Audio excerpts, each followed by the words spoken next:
I am delighted to be here today with Daniel H. Pink, who is the author of 5 New York Times bestsellers, including his latest, The Power of Regret: How Looking Backward Moves Us Forward. His other books include New York Times bestsellers When and A Whole New Mind, as well as #1 New York Times bestsellers Drive and To Sell is Human. His books have won multiple awards, have been translated into 42 languages, probably more actually by the time I finish writing this introduction, and have sold millions of copies around the world. And he lives in Washington, D.C. with his family. But I'm very, very pleased that you're here with us today, Dan. Nice to see you. Alison, thanks for having me. Really good to see you. So first we're going to talk about The Power of Regret, because it sounds like a novel title, you know, there's something so elegiac about that. Where did that title come from, and what drove you to write about something that most people think of it as negative, you know? Well, okay, so let me answer the second part first. So I started writing about this. I decided to write about this book because for a whole host of reasons, not the least of which is that I had regrets of my own that I was trying to figure out, make sense of. And I found that whenever I would start talking about regret, people really leaned in. They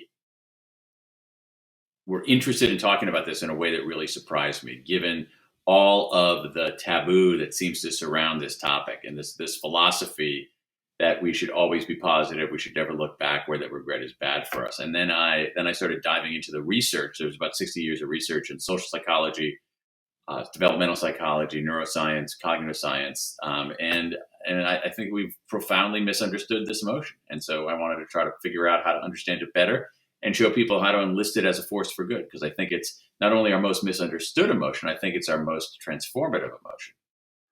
Yeah, it is, you're right, it's extremely human. And I guess if you haven't got regrets, you're probably some sort of psychopath. So there is something really important about it. But what I love is the way you almost do the kind of negative data thing, don't you? This is like I think you call it a photographic negative. Oh, right, yes. Actually, Sure. Of course, by studying what goes wrong and what you did in the past that was wrong, you can then extrapolate from that something for the future and for other people. Well, in particular, on that idea of the photographic negative, one of the things that I did, as you know from the book, is that I did a massive collection of regrets from around the world. I've collected now over 20,000 regrets from people in 109 countries. And what I found is that over and over again, people regret the same 4 things. And so, and I realized slowly that if we understand what people regret the most, we understand what they value the most. That's where the photographic negative comes in. So when people tell you their regrets, they're actually telling you indirectly what they value. If I make a decision or an indecision 10 years ago and I don't remember it, it's a sign that it's not anything that meaningful to me. But if I do something or don't do something 20 years ago and it sticks with me to this day, that's a signal. There's something going on there. It's a signal about what I value. And so I do think that regret, among the many things that it does, is it offers a photo, as you say, a photographic negative of a life well lived. Tell us about your taxonomy of regret, because I'd never seen that before. I was really fascinated. It's never been seen before, because it's and that's actually important, because the way that scholars have typically looked at regret and the way that I looked at it initially was by the domain of life. So you have career regrets, education regrets, family regrets, whatever, and consistently, researchers have found that regrets are all over the place. It's hard to group them by domain. They're just spread all the way across.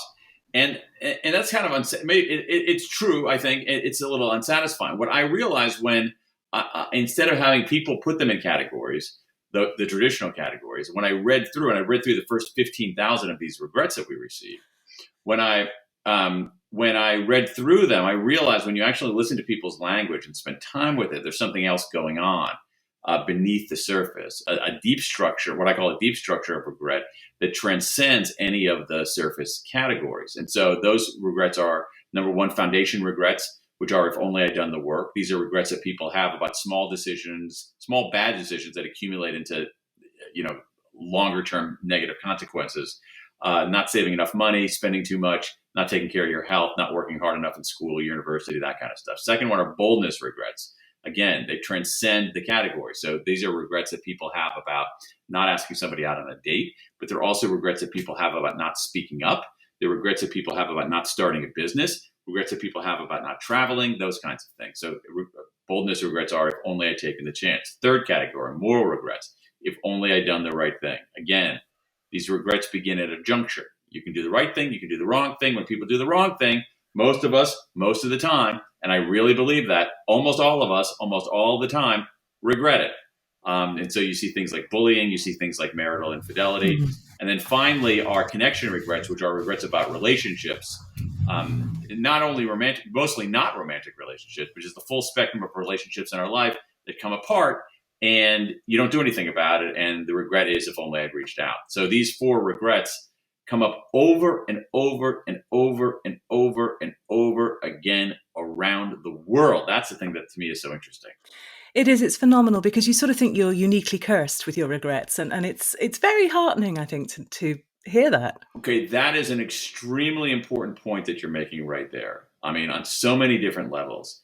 And I can say that as someone looking at it from the helicopter, or not even the helicopter, almost like the jetliner 30,000 feet above, but looking at all of these regrets, but also thinking about it from my own individual perspective. You're so right about that, because so for instance, I myself have regrets about kindness, and particularly when I was younger.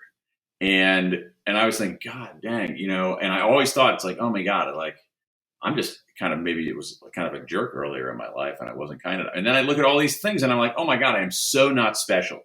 It's like, and for any regret that any of your listeners have, truly, you give me 90 seconds, I'll find pretty much the exact same regret somewhere in my database, probably multiple times.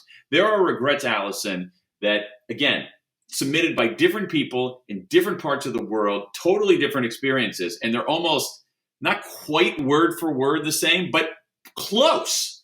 That's how much commonality and universality there is. You almost want to put these people in touch with each other, don't you? I mean, Interesting point, yeah. I was sort of thinking as I was imagining this, the regret survey, which I guess is such a captivating phrase. You're doing it from a research perspective. You're writing a book. You're extrapolating these principles. You're producing a really well-researched book, and there's an awful lot of catharsis and soul searching, and people articulating this stuff for the first time. It must have been quite moving to read a lot of it. It was moving, and it was also heartening in a weird way, or I guess not that weird, for the reason that you were suggesting earlier, which is that, again, when people tell you what they regret the most, they tell you what they value the most.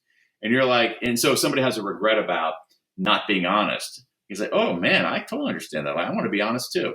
If somebody has a regret about not reaching out to an old friend and having that friend pass away, oh man, I totally empathize with that. Like and so you have, so there is a degree, and you hit on it very nicely. There's a degree of personal connection, but not so much personal connection as much as recognizing oneself in the entire human condition. I think that's what it's more like. You recognize yourself in the broader human condition. And even that alone can be a step toward mitigating some of the downside of regret. What we want to do with our regrets is we have this ridiculous philosophy of no regrets, that we should never look backward, that we should always be positive, blah, blah, blah. That's a really bad idea. It goes against what the science tells us about this very common emotion, and it's not an effective blueprint for living. But wallowing in our regrets is even worse. And so what we want to do is we want to confront our regrets. And one way to confront our regrets is to recognize the universality of them, and how our having a regret doesn't diminish us as people. It actually identifies us as part of humanity.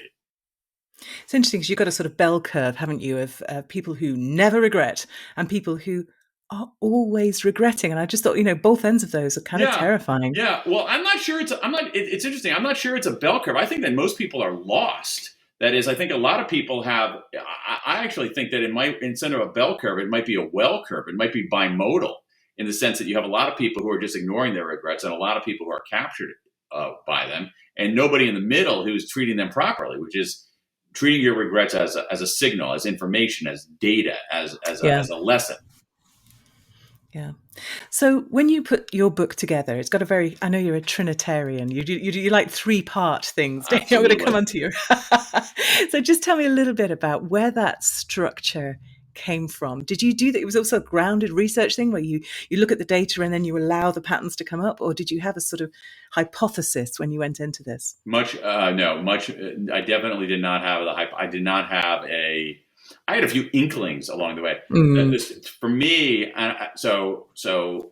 thank you for mentioning the Trinitarianism. I do believe that everything comes in groups of threes. The other thing is that when it comes to writing books, which I know is something that's, you talk about a lot, is that I am a fervent, as much as I am a devout Trinitarian, I might be an even more devout structuralist in the sense that I think for nonfiction books, structure is everything. And there are too many books that I read that have no structure. It's not even that they have a bad structure, they have no structure.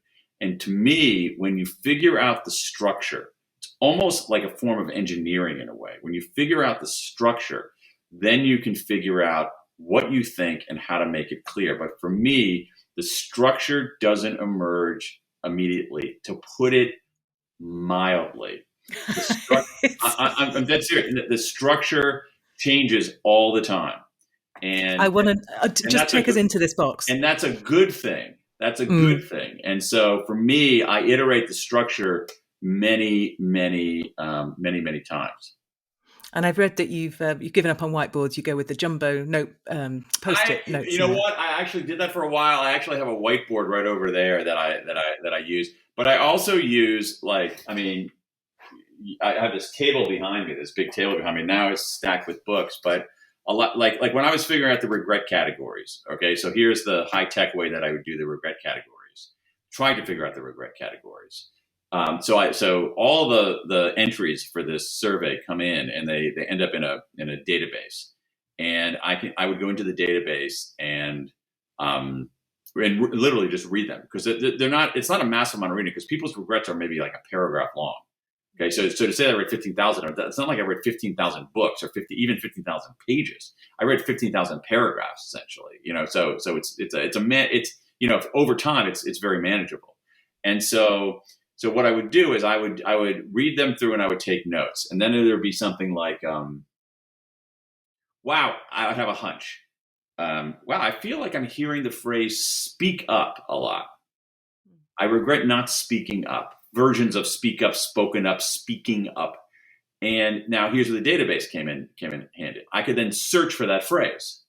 And I could then say, oh, wow, there are a lot of people talking about this. And then I would print out some of those regrets and I would stack them here. All right. And then I would just go through and I would periodically look at my stacks and say, what do the stacks have in common? What's going on here? Pretty early on, I saw the word bold a lot more than I would have expected. And the interesting thing about that is that the word bold was in multiple domains. It was not in, I wish I was more bold in my career. It's more bold in everything. Okay. I wish I was more bold romantically. I wish I was more bold about travel. Okay. And so that's kind of interesting. So, print that out and stack it up there and then just keep iterating and iterating and iterating. And even things like, a better example, I think, for your readers is when you say,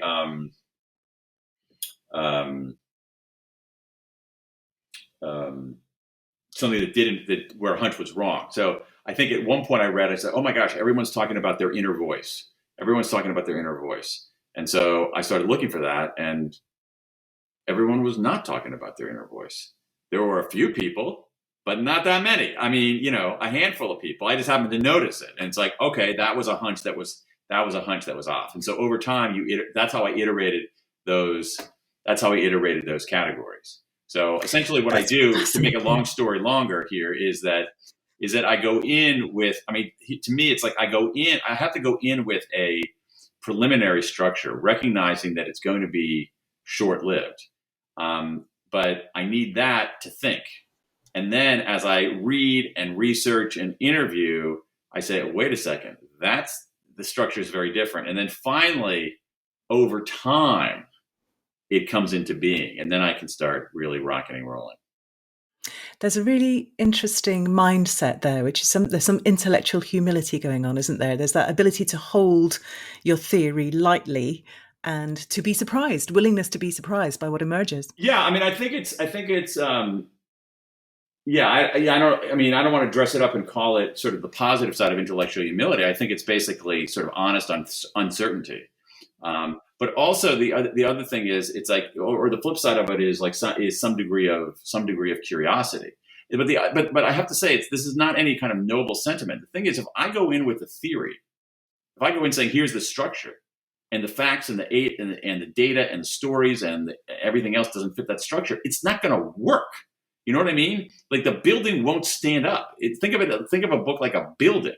You know, one of the things that a building has to, like the first mission of a building is that it doesn't collapse, right? And hurt people.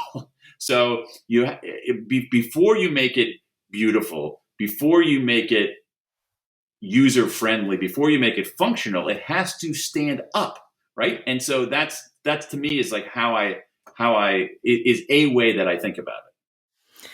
It's a great metaphor, and one of the things that I know that people who are doing this for the first time don't always appreciate is just how iterative that approach is. It is, and there's that for the good stuff, for the good books, it is iterative. If there are plenty of people who say, okay, I got to have an outline. Here's my outline, and then they write a half-assed book, and it stinks. And what I don't like about bad books, particularly in this genre, is that it pollutes the whole pond. So when somebody writes a bad book, and a reader picks up that book and says, this is crap, then it actually hurts the people who are actually doing good work, who are actually doing research, who are actually taking their readers seriously and trying to create quality work.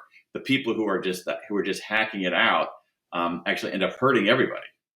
Yeah, it's true. I read a business book. It was rubbish. I'm not going to bother with that again. Yeah. Bingo. Just looping back for a minute to regrets, because I think it goes into writing as well. There was one particular point which you introduced me to, and I'm really grateful actually, because I've used it a lot since, the idea of counterfactuals. And this is very closely tied in with regrets, but it's also, I think, tied in with mental health.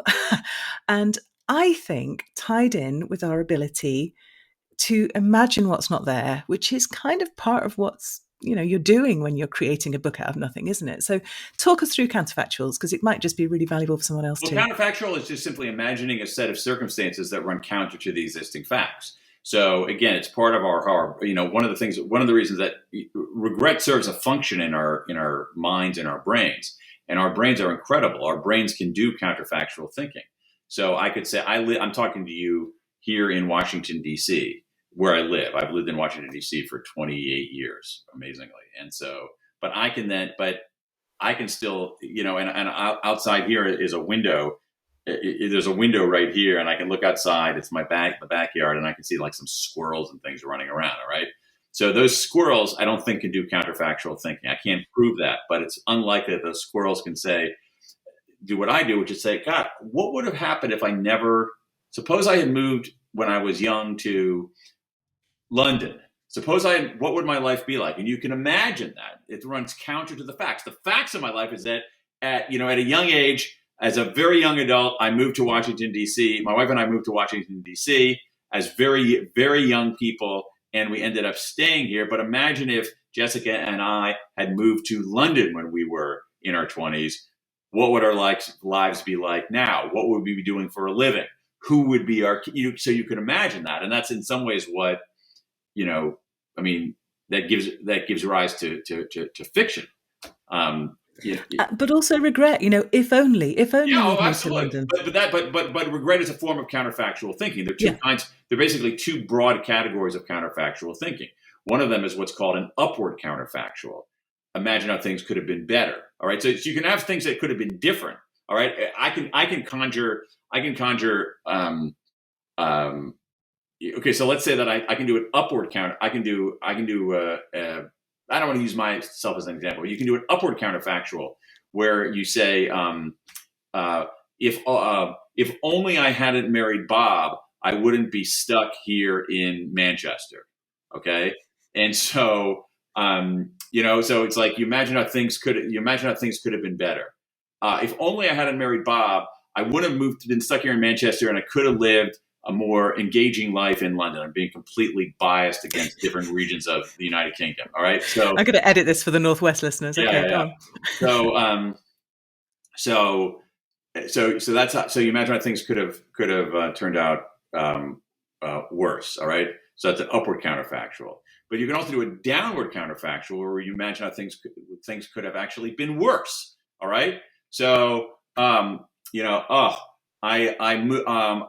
moved from the northwestern part of the of England to London, and I hate living in London. But at least I have these two great friends, and there's good food to eat. And so I like the way you balance that. Thank you. So I'm trying to rescue myself from the hate mail. So you can. So again, and so the thing is about so upward counterfactuals are if only, and downward counterfactuals are at least. Let me say that again. Upward counterfactuals are if only. Downward counterfactuals are at least. And here's the thing: downward counterfactuals at least make us feel better. Right? They take some of the psychological sting out, but they don't help us do better.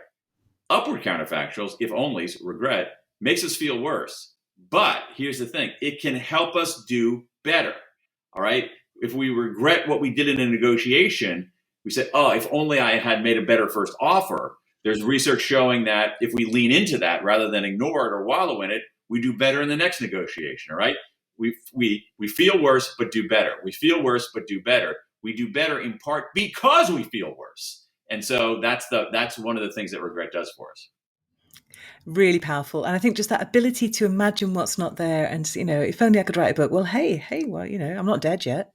Exactly. That ability to sort of just imagine what's not yet there, I think that's really important. But I love the counterfactuals, and I just found it really helpful. So I just wanted you to tell everybody else about it, because I think that will help them too. Let's talk about your writing, because you are helpfully sane about writing, and you don't sort of, go into mysticism about it. Tell us. It just, you have to get behind a desk and write, I think is what you're basically going to tell me. But what does it look like for you?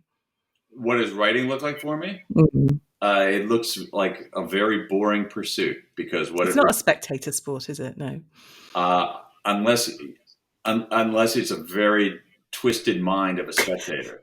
This is not. It's like you have like Twitch and all these people like streaming their gaming and things. This is not a profession that you want to live stream.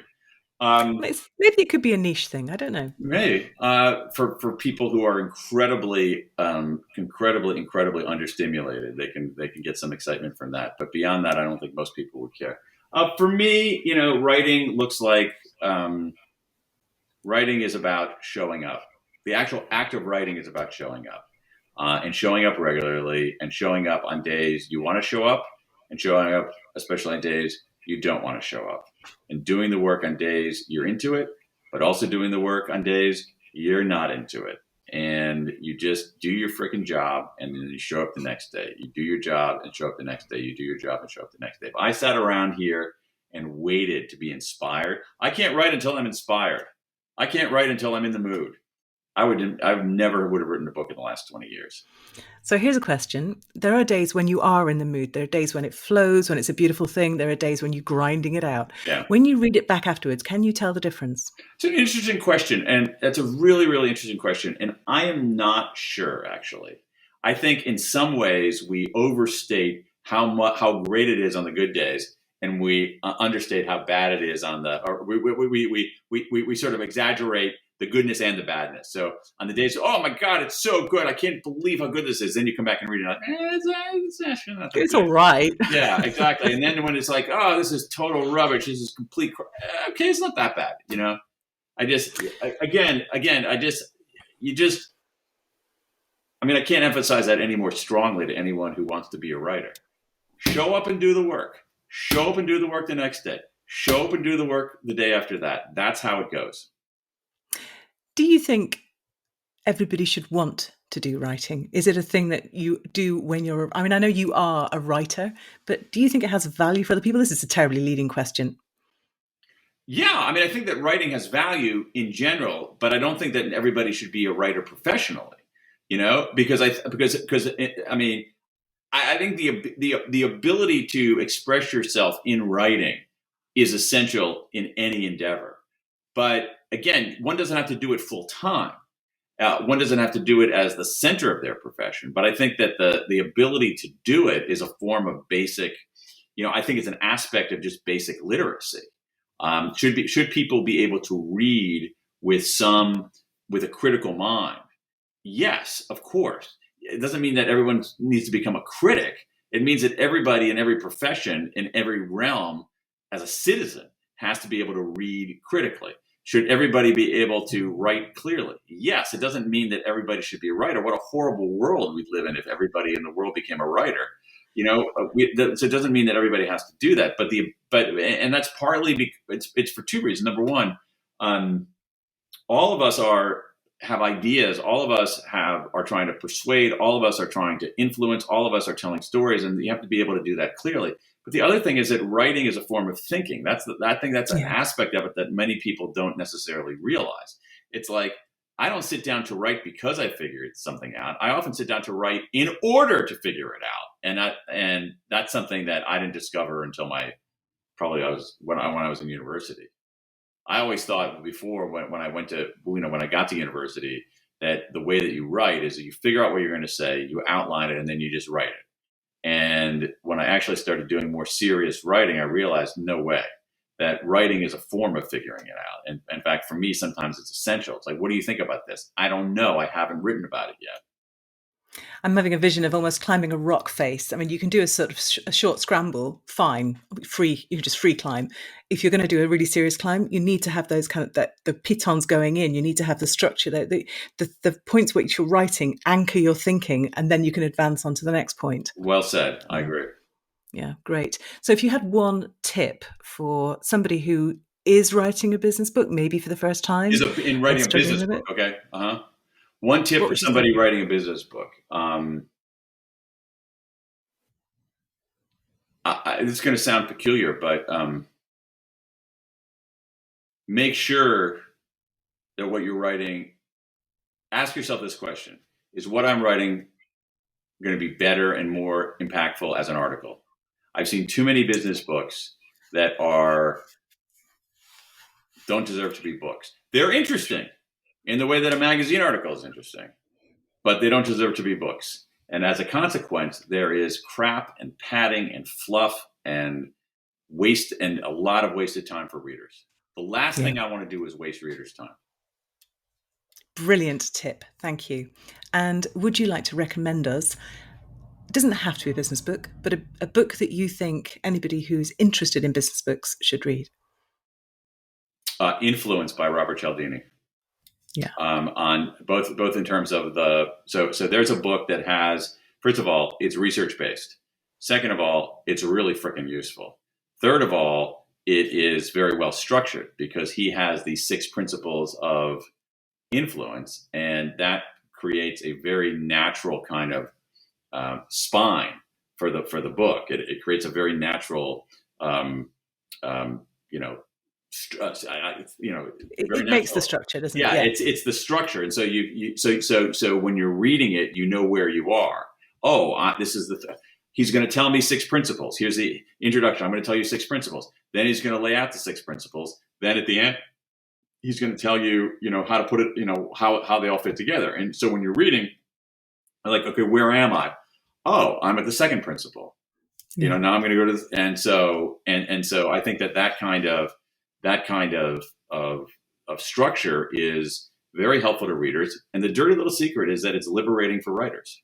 Yeah, absolutely. But you're right. And just you feel safe as a reader, don't you? You don't feel that you're going. You don't quite know where you're going. You know exactly where you're going. But you know how much is left. Here's the thing. The problem is okay. So it's okay. So it's okay in certain forms of writing if the reader periodically is lost and doesn't know where she is. Okay, if that's intentional, if that's the feeling you want to evoke in the reader, but very rarely is that intentional. In most cases, it's because the writer hasn't done the work of laying out the structure. So there is a clear logic about where you are in the argument, where you are in the story, where you are in the explanation, where you are in the instruction. And I don't mind getting lost in a fictional historical epics, there are trilogy. great, that's fine. There are great works of fiction where part of the joy of reading it is, oh my God, I don't know where I am. This is weird. What's going on here? You're right. And if that's intentional, I'm all for it. Business books, not so much. You can do it in a business book if it's intentional, but it's never intentional. It happens a lot, but it's never intentional. It's always because of laziness. It's always because of laziness on the part of the writer. It's Cialdini, great recommendation. Actually, interestingly, I spoke to Robert Cialdini on the podcast, and I asked him about Presuasion, which I think was about 30 years after Influence. And I said, why the long gap? He went, I didn't have an idea big enough for a book. There you go. I mean, that's how you do it. That's how you do it. Beautifully illustrating both your points. That's how you do it. So Bob Bob's book Influence. I think it would have come out in the mid '80s, maybe late '80s, somewhere around there. Somewhere around there. So here I am, recommending it. 3.5 decades later. That's good. Believe me. That's longevity. Most business books. Let's say. Of the 100,000 business books that came out in the mid 1980s or whenever Bob's book came out, we have forgotten 99,998 of them.